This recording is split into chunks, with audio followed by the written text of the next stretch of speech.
Fala, gurizada, olha eu aqui de novo para falar de Grêmio. E antes da gente começar o papo de hoje, já se inscreve no canal e deixa seu like para fortalecer cada vez mais esse nosso conteúdo. Eu vou começar falando aqui sobre as notícias do sistema defensivo. E para começar, vou falar sobre a situação do Gemerson.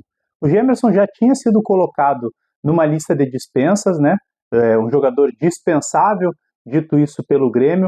Ele tem um bom relacionamento interno com os outros jogadores, com o técnico Mano Menezes, já trabalhou antes com o técnico Mano Menezes, o Filipão também trabalhou com ele no Atlético Mineiro, né? É um jogador que é bem quisto por parte do profissional do Grêmio. Agora não tem mais clima para ele atuar pelo tricolor por causa das últimas atuações dele, o que ele vinha fazendo em campo.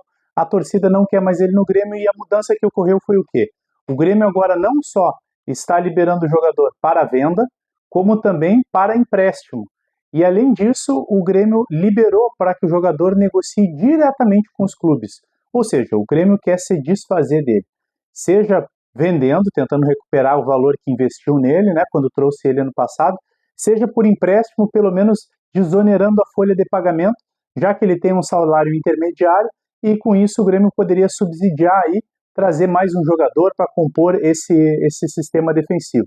E ainda dentro do sistema defensivo, eu gostaria de falar sobre uma joia da base gremista que vem sendo falada cada vez mais, foi citada aí pelo Mano Menezes, que é o zagueiro Luiz Eduardo. O Luiz Eduardo, ele é da base do Grêmio, do Sub-17, ele tem 17 anos, é um zagueiro de 2008, tem 1,87 m, é um zagueiro rápido, habilidoso, tem uma boa saída de bola. É claro, ainda é um guri, né? Ele tem que aprender muito, mas o Mano Menezes já chamou ele para treinar com um profissional e, ao que tudo indica, ele vai ser integrado à equipe profissional do Grêmio.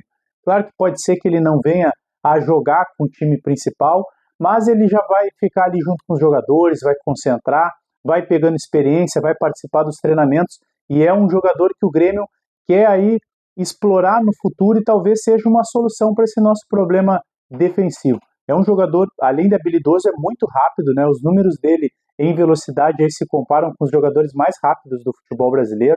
Inclusive, ele em sprint, arrancada, durante um jogo, ele registrou uma média aí de 38 km por hora, o que, só para critério de comparação, jogadores que alcançaram isso durante os jogos, a gente tem como exemplo aí Vinícius Júnior e Mbappé, que são jogadores de ataque, ofensivos, né, que tem essa explosão, essa potência aí na arrancada, que esse zagueiro do Grêmio com apenas 17 anos já mostrou que tem.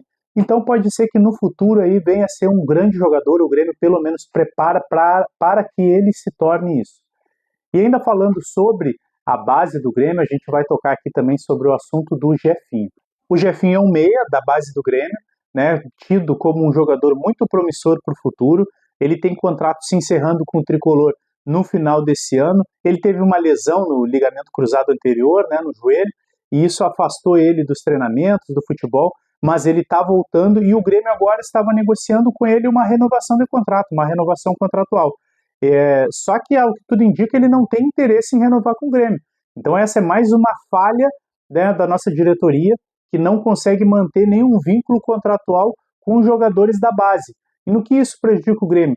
E muito, né? O Grêmio tinha uma expectativa de talvez integrar esse jogador no futuro ao time profissional, em fazer uma venda e lucrar um dinheiro alto com isso. Inclusive houve uma proposta para agora, né? O Grêmio vender ele para um time árabe. O Grêmio recebeu uma proposta e se interessou, porque como não há interesse do jogador em renovar com o Grêmio vendendo ele agora, né, nessa janela, conseguiria aí pelo menos fazer um dinheiro com a venda do jogador. Estima-se aí que algo em torno de 7 a 10 milhões de reais seria essa venda, mas ele já falou que não tem interesse, né? O empresário do jogador se manifestou dizendo que ele não tem interesse de sair para esse time árabe e parece que o Inter está de olho em toda essa situação. O Internacional, nosso rival, está de olho em tudo isso, tem interesse nesse jogador, então pode ser que não seja surpresa que o jogador deixe o Grêmio e vá parar no Internacional. E falando também em meio campo, a gente tem a situação do Carbajo. O Carbajo está voltando aí de empréstimo, né? Ele está retornando aí do futebol dos Estados Unidos. O time que ele estava jogando optou por não exercer a opção de compra do jogador e ele deve ser reintegrado ao time do Grêmio. O Mano Menezes falou sobre ele, disse que tem utilização para ele no time, vê ele com bons olhos, apesar de não ser um volante uruguaio, daqueles marcador, combativo, Ele, segundo o Mano Menezes, né, ele é mais com camisa 8, um pouco mais habilidoso, pode auxiliar ali um meia, mas as últimas notícias que chegam é que o Atlético Paranaense se interessou em levar o jogador, né, inicialmente por empréstimo. O Atlético Paranaense, como todos nós sabemos, aí está disputando a Série B, e o Grêmio vai ter que avaliar essa situação de emprestar ou não o jogador.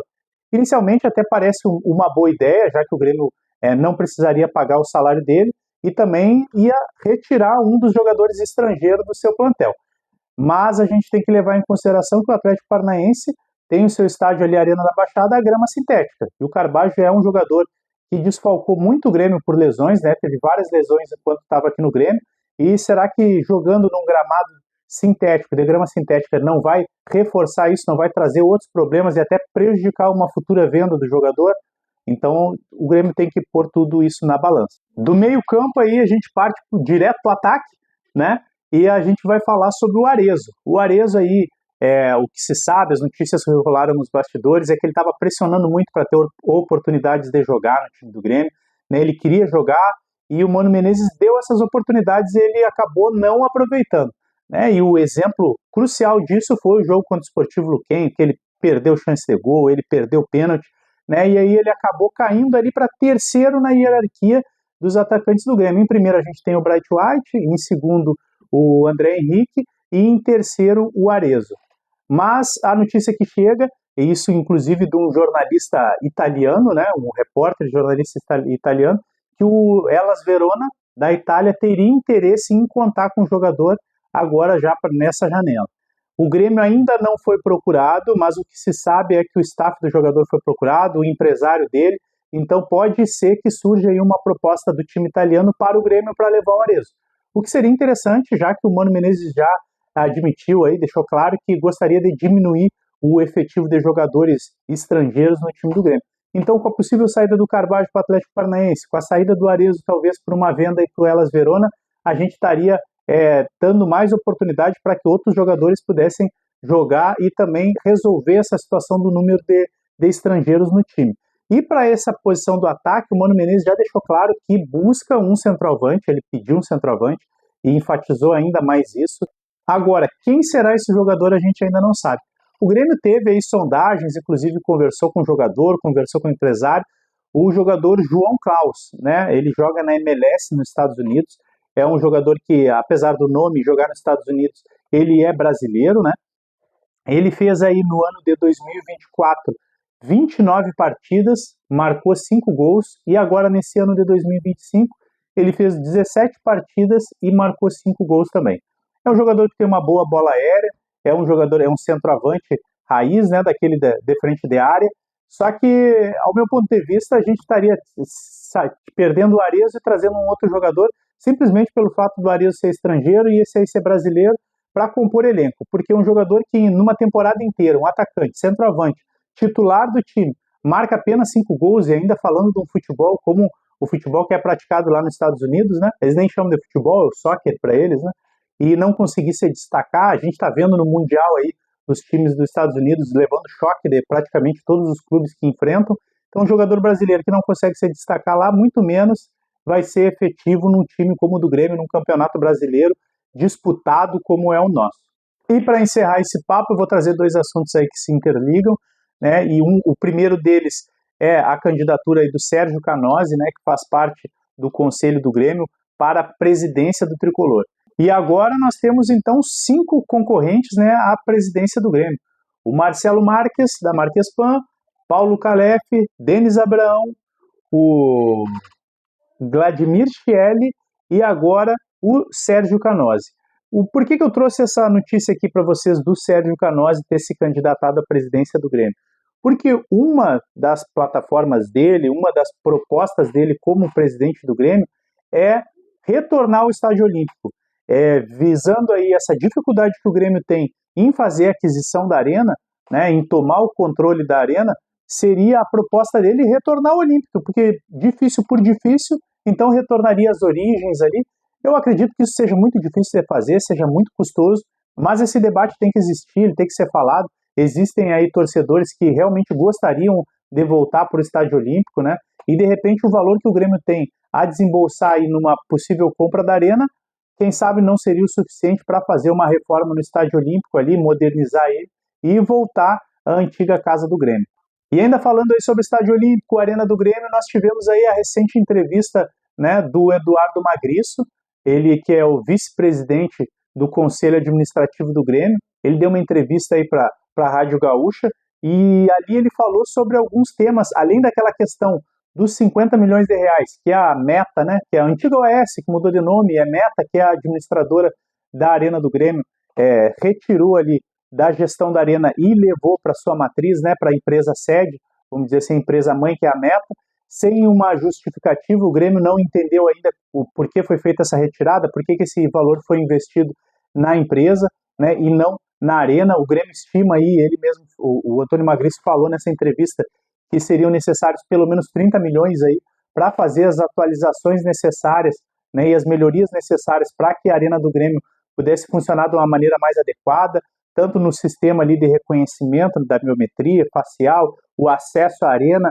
e principalmente quanto ao gramado, né? Inclusive aí a princípio a CBF ia ter um jogo da seleção brasileira na Arena do Grêmio e esse jogo acabou sendo cancelado, né? Porque a Arena do Grêmio não tem condições, o gramado da Arena do Grêmio não tem condições de receber um jogo aí de seleções. Isso aí é mais uma vergonha para a gente.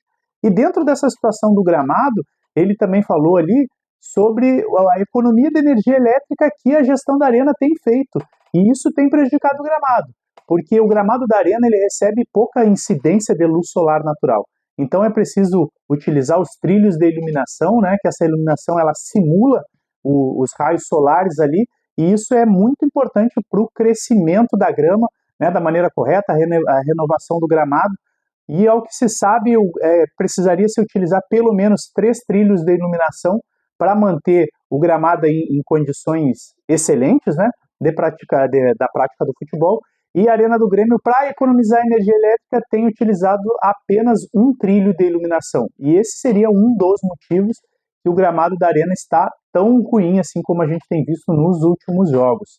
E isso também é um problema porque durante a construção da Arena, numa fase já mais avançada, houve ali um investimento do Grêmio, o Grêmio pagou para que se fizesse uma ampliação no projeto e a Arena tivesse uma subestação de energia própria, né? Então, e isso facilita por causa que a Arena consegue adquirir a energia direto do fornecedor, né, da energia direto do gerador e não tem essa situação do atravessador por ter uma subestação de energia própria que foi pago pelo Grêmio, né, pela a entidade do Grêmio, e agora a gente está vendo aí a Arena que já tem esse benefício que foi pago pelo Grêmio, né, economizando energia, visando apenas o lucro. O Grêmio visa o futebol, visa a prática esportiva e a Arena visa apenas o lucro.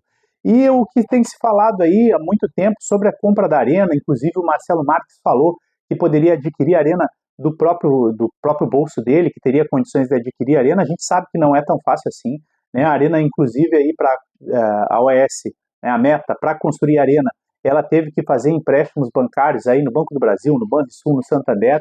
Inclusive o Grêmio, na última tentativa de comprar a Arena, acabou não conseguindo, fez a aquisição, ainda agora na gestão do Alberto Guerra, de parte dessa dívida junto ao Banrisul, né? Então o Grêmio comprou parte dessa dívida. O Romildo Bolzan também tentou adquirir a Arena, inclusive chegaram a fazer contratos e tal, e na última hora a Arena acabou dando para trás. O que isso indica?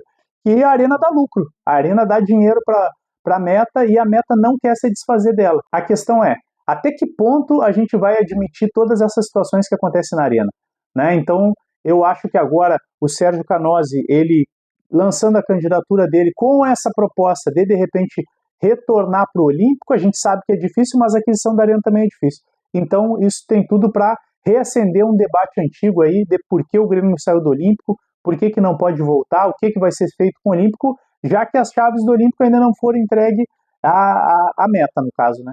E, pessoal, já falei muito por hoje, então, só relembrando vocês, se inscreve no canal, deixa o like, compartilha com os amigos, comenta aí o que achou, o que não achou, se concorda, se discorda, e tamo nessa.